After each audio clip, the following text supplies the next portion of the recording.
I was born in 1928, so I lived through the Depression and the Dust Bowl in eastern Colorado in a town of 800. And I had a high school graduating class of 17.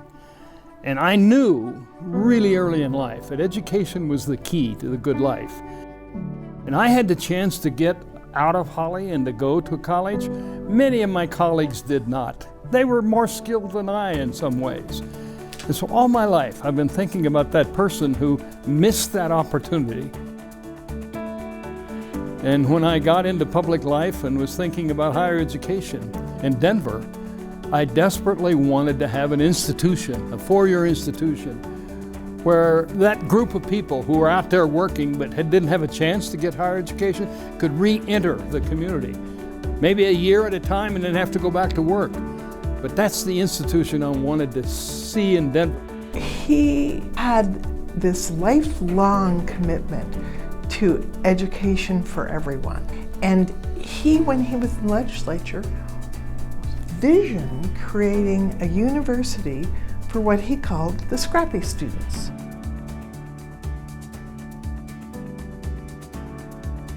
He thought about his classmates in Holly who didn't get to go to college and how different his life turned out. I mean, this is a Holly, Colorado farmer, Dust Bowl farmer, who understands the value of hard work. And where you came from and where you were born shouldn't determine the outcome in life, which is why MSU Denver is open access, but it's also why MSU Denver is a great high quality institution that understands rigor and outcome. And those are the key, and that's exactly the vision that I'm sure he had as a young legislator, and that's the vision that MSU Denver has achieved. The Auraria experience was all in the future, so I didn't have that in my mind.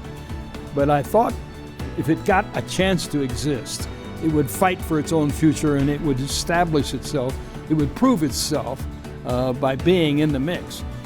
The problem was not to get it killed politically because other people wanted the turf. And we got this thing created by the skin of our teeth. It wasn't an enthusiastic, overwhelming, let's all get in a parade and march together. No, this was a fight.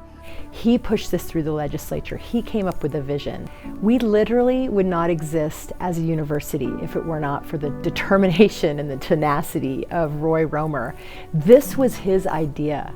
He wanted a university in the heart of the city that would be accessible and affordable for so many people who back in the 60s and 70s did not have access to higher education.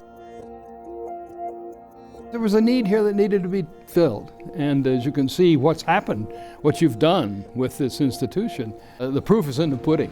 Over here have a lot of our classrooms, about 80% of our classes. So we took him on a tour and he got to see it. He got to see the students on the campus. He got to see what his vision has accomplished in those 50 years. You can't be here on campus and not know that his mission was accomplished. The important thing is having access and being able to afford it. Higher education has gotten much too high priced. We need to work at models that enable people to learn while they work or leave work periodically and learn and go back to work, to have a flexible in and out. Education needs to be a lifelong thing.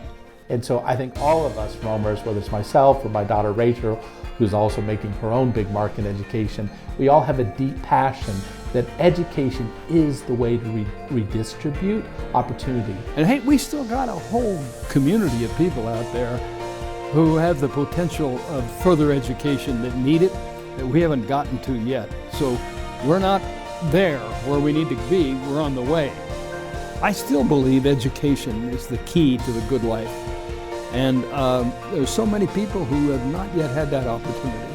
That's why I'll be working on educational opportunity for the rest of my life, both from preschool to higher education.